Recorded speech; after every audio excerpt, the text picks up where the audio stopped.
So in terms of timelines, you will recognize this. We've just retooled it a bit. If you have followed what happened at Caracal, this was the big news in March and April, but let's start from the beginning.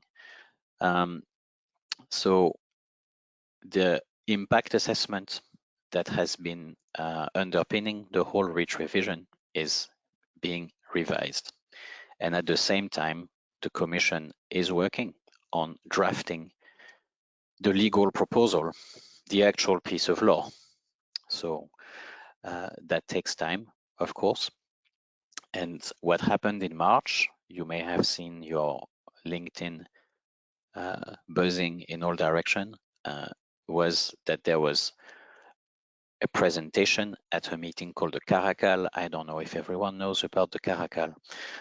This is a meeting that's happening twice a year between the Commission, member states representatives from ECA, where the Commission is presenting a number of policy and regulatory topics for broader discussions. Industry can, in certain cases, also participate as observers, but they can also present directly issues that concern them.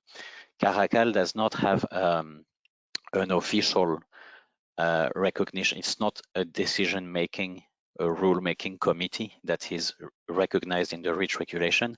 You can call it a policy talking shop almost, but it has become much more over the years. It is very much the outlet through which the big direction of travels are outlined.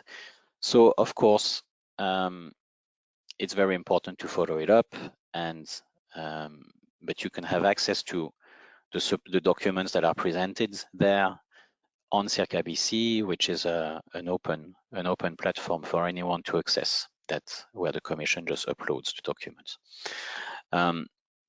Now, what happened in March was that Commission officials, the civil servants who are working on the revision, have outlined what they would like to put inside the REACH revision.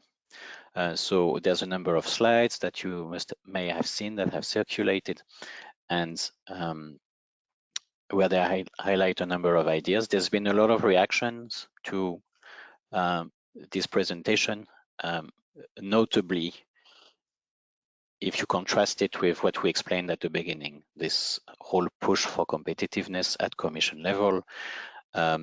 You're probably aware that the Commission has also met with the chemicals industry at high level and signed a declaration in Antwerp to support the industry and to also simplify the legislation. So it came as a surprise to some that the changes that were outlined by the Commission, or the proposed changes, the proposals that they would like in the legal text, do not look that much like simplification, or at least they look to as simplification in their own mind. So we're going to try and see what that means in the next slides. And then here, really feel free to give your opinion, because I really want to hear from industry, you know, how you perceive those upcoming changes.